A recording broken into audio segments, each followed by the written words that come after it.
Okay, let me write Today's a fun day. Run the it. brand.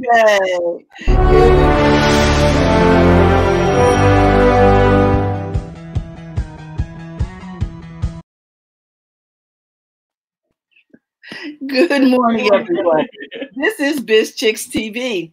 This is the place to find tips and tools to help you do business better. We're here to help you run a profitable business. It's fun to run and to take the hassle out of your hustle. Today is Monday. We had a little delay because of some technical difficulties, but we're here for you because we know you want to know more about your money and how to handle your money.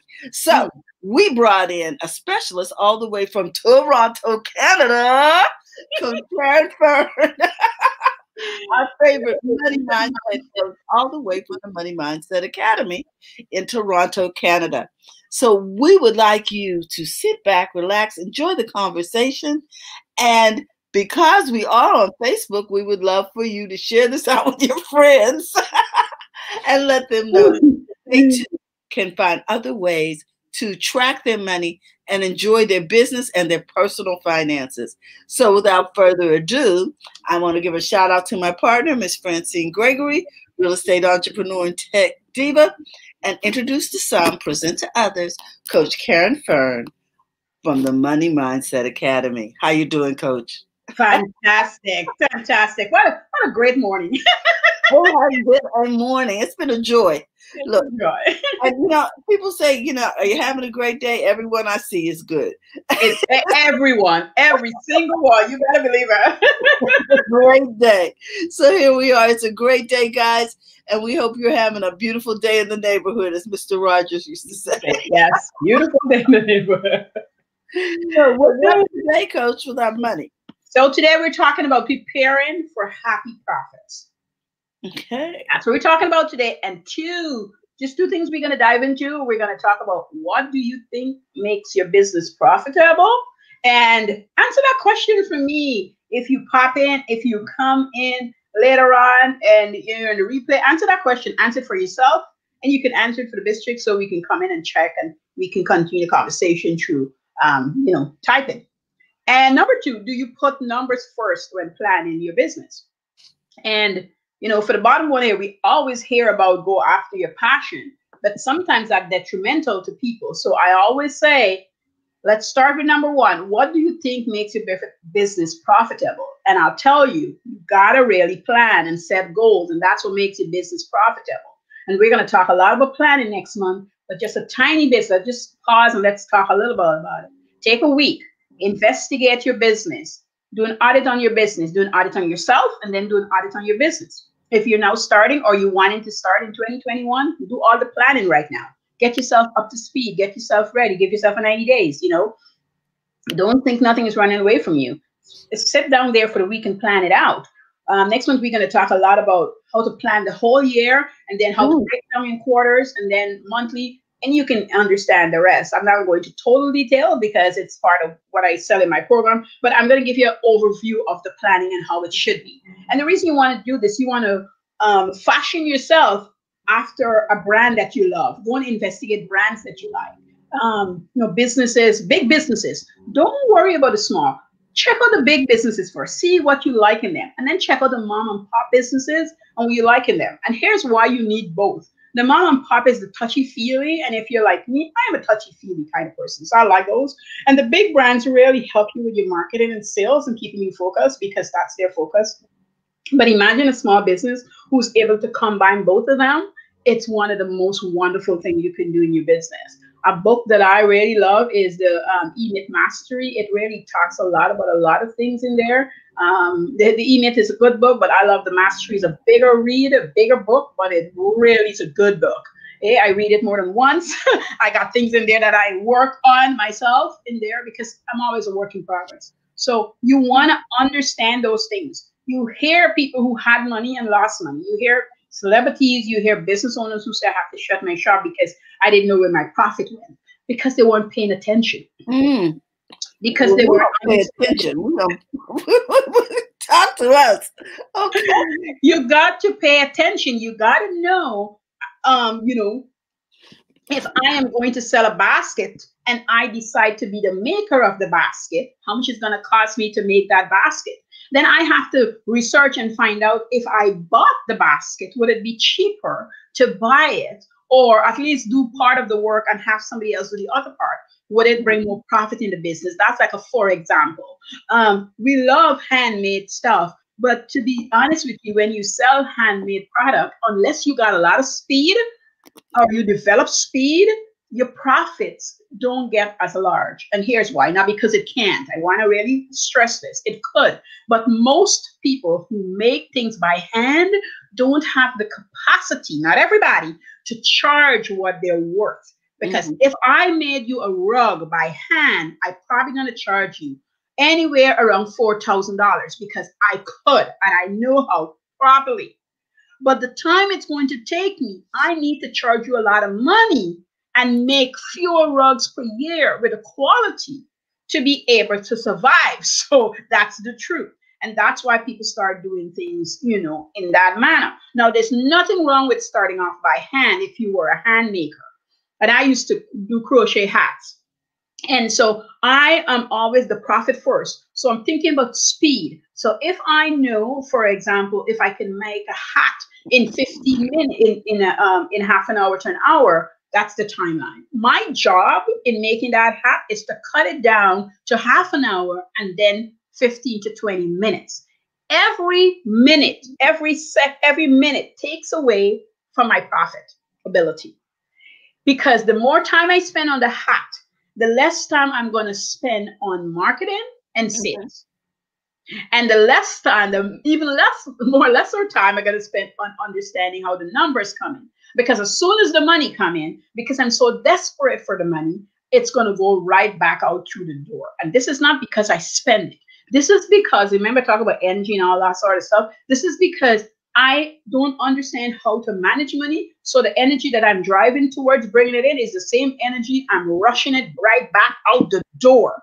And we don't even notice that because we're so busy in our heads doing what we do. Whenever you get money coming to you from your business and you rush and spend the money, it becomes this revolving door that happens. And the business can settle down and keep money. But until we lose enough, we don't notice that. So I wanted to see that in the beginning. Hence, why we need to plan, understand, edit, and keep track of your money. And now I'm coming in here because I remember, Coach, when you told us to keep money in our purse. Remember? Mm-hmm. To never be out and about without money in your purse, and to keep a certain amount there. Yes. Because once you form the habit, then more money will come to you. You know, and that just sounded so insane to me until I started doing it. And I realized I started with, I think, maybe $20. And I made sure I never spent that $20. Like you told me, always have at least that $20. And then I would look down and there'd be $40 there. And at one point, I was actually carrying around over $300. I was like, this is amazing. Guys, it tells you to track your numbers. Track your numbers. No. I was just stunned. When you experience what I tell you about, what I talk about here on a regular basis, you start noticing I'm not just playing. I'm just saying it for the words. Like, it worked. What? It was like all the little friends came to play. I think, and I know because you had talked about the whole psychology of the thing. But I don't want to get on track. But so tracking, I just want to say that the things that you suggest do work. And so tracking our numbers is important. Because for a long time, I didn't know whether or not I was making a profit in my business. And I'm glad you brought that up, Terry, because that's a perfect example of what I talk about regularly and what I'm talking about today.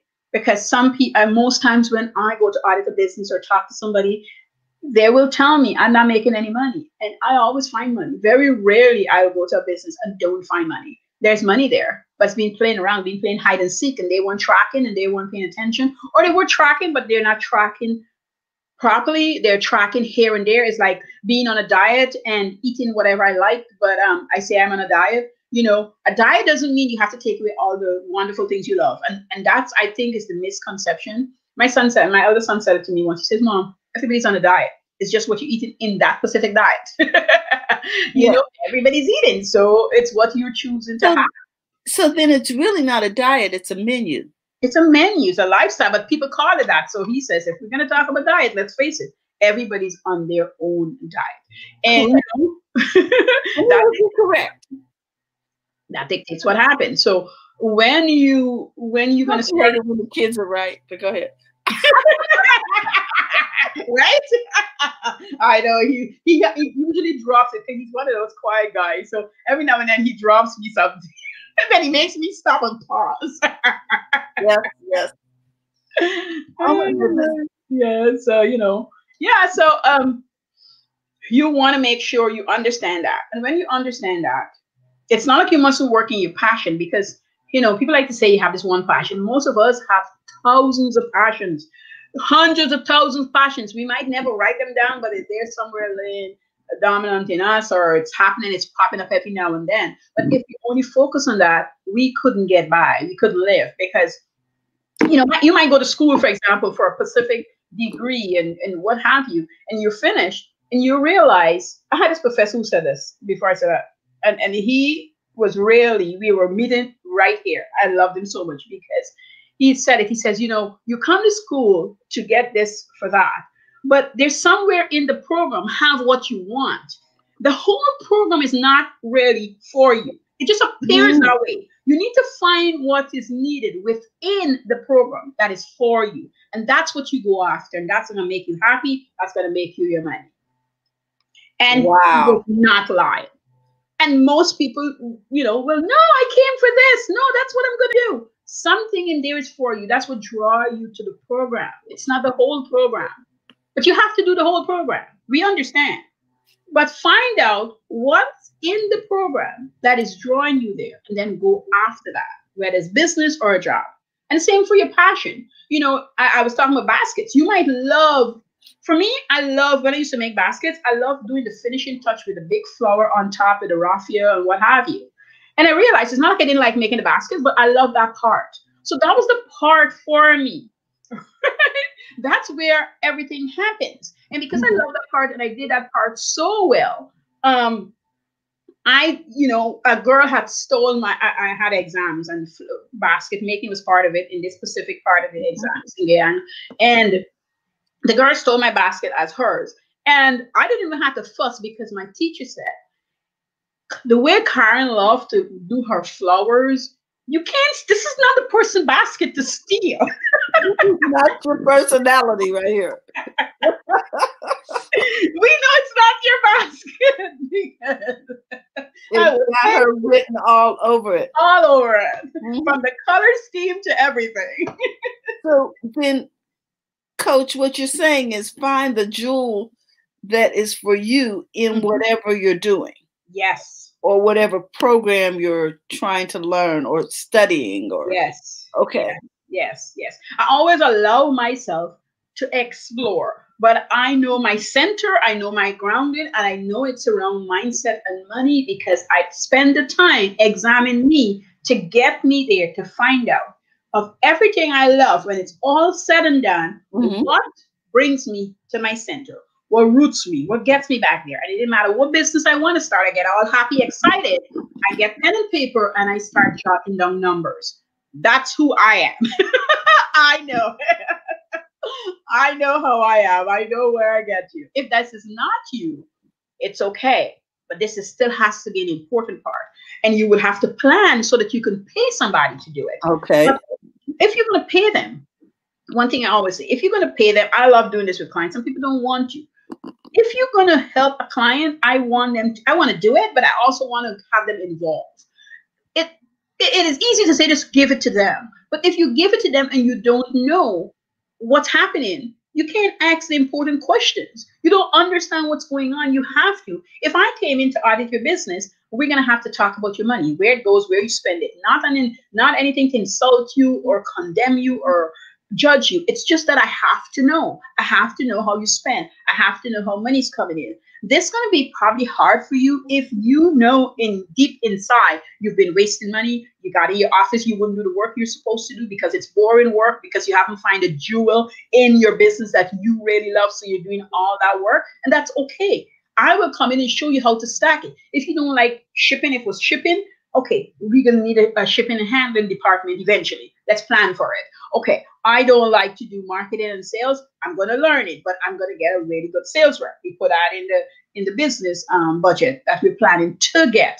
I don't like dealing with admin. We get that. You work in your best, but you have to learn these other parts, because when you do hire the right person, you'll be able to transfer to them how you want things to run, how you want to see it show. So it will be so seamless that nobody knows between you and the person who is either working for you or subcontracting for you, and your business will continue to be profitable.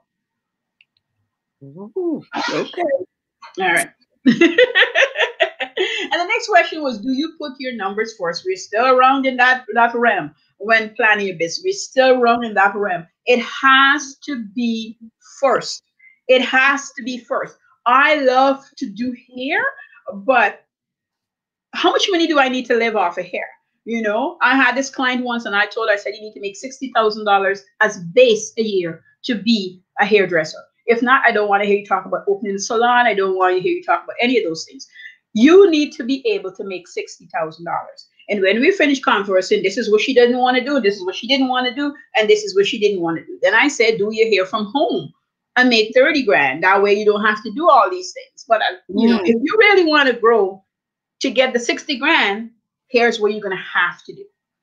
Well, I think too, when we do the numbers, we don't realize that we don't get to bring home that whole 60 grand because we got overhead built in there. So sometimes it may be more profitable to start from home and then expand. Oh, there's no question about that. But I'm talking, when I say 60 to her, this is after expense and everything. Oh, okay. Yeah, like that. Like when I say know your numbers, for her, she was opening that salon. She needed to know exactly every single thing that she needs to know so that she can end up with 60 grand, not taking it out after. Okay. When I used to train people to do hair, I used to teach classes in that. That's going to be my Money Mindset Academy in the activity area. When I teach people to do hair, that is something we talk about. I never only teach them to do hair. I teach them how to do hair, how to set up their space at home, and how to acquire clients. And then next come how to treat the clients, how to retain the clients. Those were important things. So give them 6 modules in all the things that they needed to do if they knew to do hair already. But most of my clients at the time didn't even know how to do hair. So they're coming, they're learning how to do cornrows, how to plait hair, how to do dreads, how to do weave. And then once they understand how to do it, then they learn how to interact with the client. They learn how to retain the client, how to advertise, and all those wonderful things they get to learn. But they knew we don't do it without the money part, because if they feel like I said, you have to charge each client $80 at a time to get their weave done.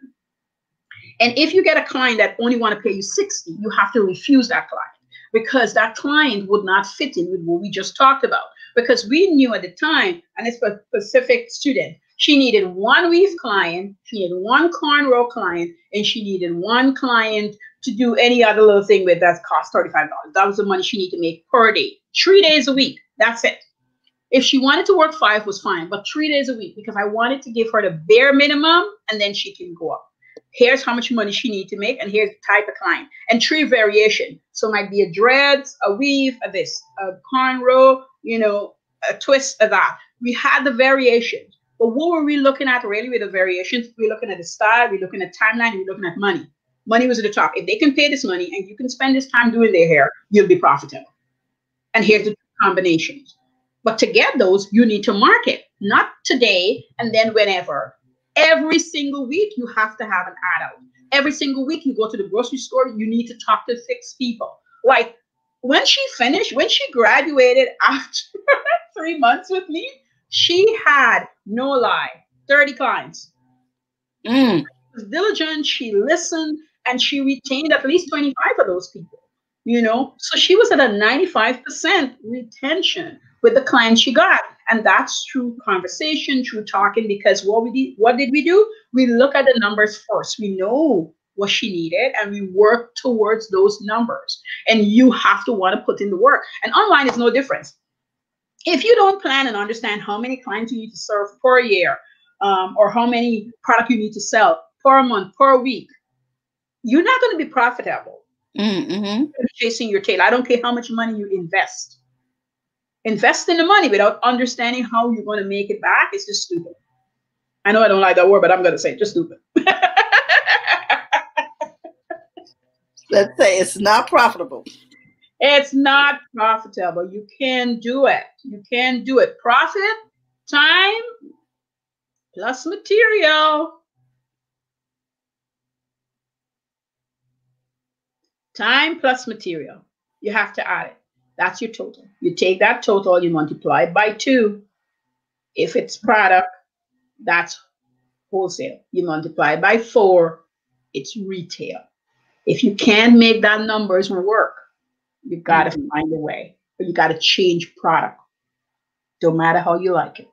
You got to change product to make it work. And so, when you're starting a business, something you have to test so many things. There's this girl on YouTube who does onesies, and she talked about how many hundreds of products she tested before she settled on onesies, and she sews stuff with it. She make a unicorn and all kind of pretty thing on the onesies, and she did the subline. She did a lot of different things, but she had to go through a lot of products to know that onesies is the most profitable product. She sold on eBay and Amazon, all around, flea markets, all sorts of things, and she recognized what's profitable. So all she does is onesies and those little skirts, and she now selling plain onesies. She's up to the point where you can buy onesies from her, and then you can do your own stuff. I'm sure she's coming out with a class sometime next year. But people, those were time and time tested to get her there. So you see her blowing up. Her YouTube is making her money. Her business is making her money. There's a lot of dedication, a lot of work, and understanding this is what pays her bills. I'm going to have to sit here and make sure it's profitable. Every time you see something you're in something you love to do, you got to ask yourself, is it profitable? And if it is, I'm going to go with it. And if it's not, how could I make it become profitable? Mm-hmm. Or it's going to have to stay as my hobby, period. It's going to have to stay my hobby, yeah. It makes sense. It makes sense, and I want you to be happy in your profits. I don't want you to feel guilty from getting profits or guilty from not having profits. There's no way to run a business. There's really no way to run a business. And guys who's catching us on the replay, sorry about us leaving and coming back, because I know you guys really get up at a certain time. Life happens. We had some technical difficulties this morning. So, oh my goodness. Okay. So I know our regular peeps probably wanted to know where we were. Yeah, like, what happened? What happened? Jill, and who'll be here? Jill and Cecilia and Brenna. If you're catching us on the replay, and Maureen, guys, Chauncey, Dr. Chauncey, yeah, just letting you know. Carlos and Mark, we are here. We are here. We did the thing. Okay, so you got to know your numbers before you even get started. Before you even get started. But one of the things that bookkeepers help clients do is set up their business and balance it, right? Like we put in the head in there where your capital is coming from, all the equipment you're going to need, and then we balancing it out. So we got it here on the left and we balancing it out on the right, making you understand what's happening with your money. I used to always tell people you should run your whole household as a business, because when you do, bookkeeping really showcase that. When you do, you understand. And I was just thinking about it when I was lying yesterday or Monday. I was thinking about it. I said, bookkeeping on the right, meaning the income you're bringing in.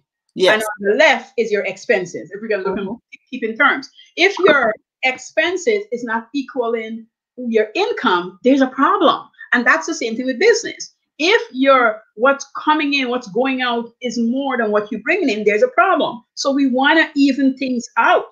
We want to even things out, and in there is where the cash flow lies. Once you even it out, once everything is happening, and it's okay to make more money if you're not making enough, but it's really okay to cut back initially on what's happening, just to understand in your brain where you have to get to.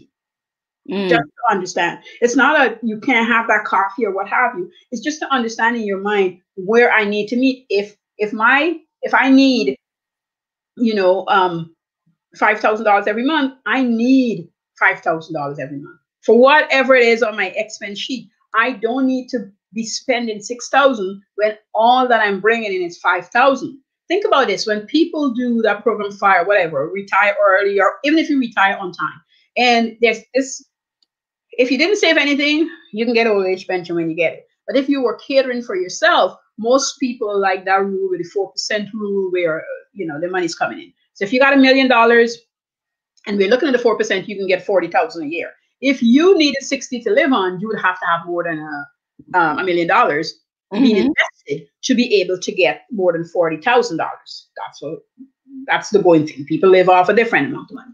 And there's some people who don't need 40,000 a year to live off of. Those people are going to be winning. Now, if all that person needed was 25,000 or 35,000 and they're getting 40, they can take the other 5,000 and reinvest it for themselves, maybe for a grant or somebody else. But they have enough to live comfortable, because you don't want to be worrying about money and go back to work when you're old. Even if you wanted to do something, it shouldn't be where you're on people's time anymore. You had a lot of years with that. It should be on your own time. So you want to plan for that. But you get to plan for those things when you do what we're talking about today.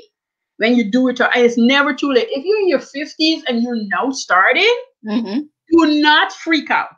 You can only start where you are right now. If you have nothing saved and all you have is now, all we would work on is now. Nothing else. Not what happened. It's done. This is what you have. And this is where you're going to. Your line might be a little longer, or you maybe can afford to catch up in a way, with more money. And that's okay. But if you couldn't, you start where you are. You'll stretch yourself out more worrying that, oh my God, if I'd start saving in my 20s, how much money I would have. You'd waste so much time when you're in your 50s. You can't go back to 20s.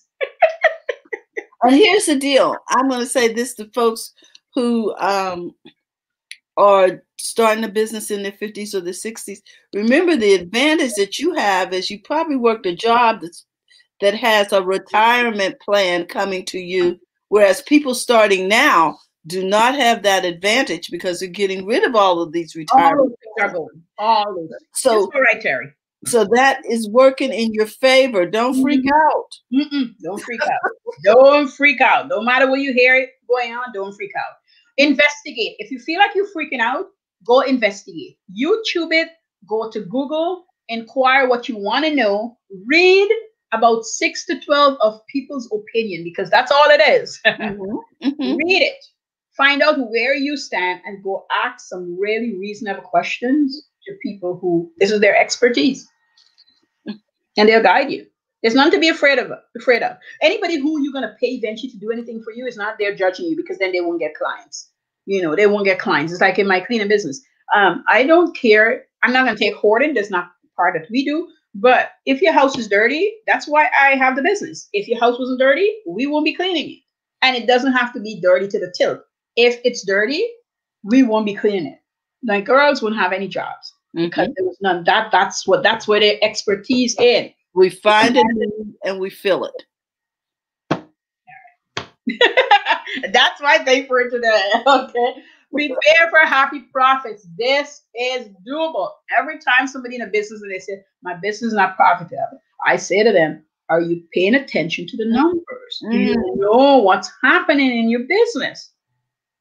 Do you truly know? When you truly know, then you can fix it. But if you're just saying it's not making money, you're not knowing, because you're just complaining instead of looking and finding the solution. All right, guys. Today, guys. Coach Karen says, look in those pillow cushions. She's gonna find that money for you. Oh my goodness. So where can we find you online, Coach Karen? You find me everywhere in Profits in Daily. Okay? That's what I want to see. Money in your pocket. Profits in Daily. I'm Coach Karen Farn. You can also sign up for a 30 minutes free session with me to talk about your business, pricing, making profit, auditing your business, budget, business planning, all that wonderful stuff we talk about. And of course, working on your mindset to get you there.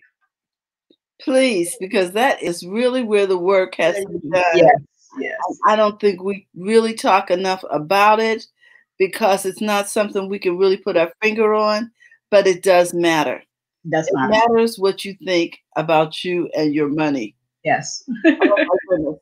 Okay, well, we want to remind everybody that you join Biz Chicks. They can text Biz to 33777. We would love to have you be a part of our community and enjoy important information like that we're getting from Coach Karen Farn.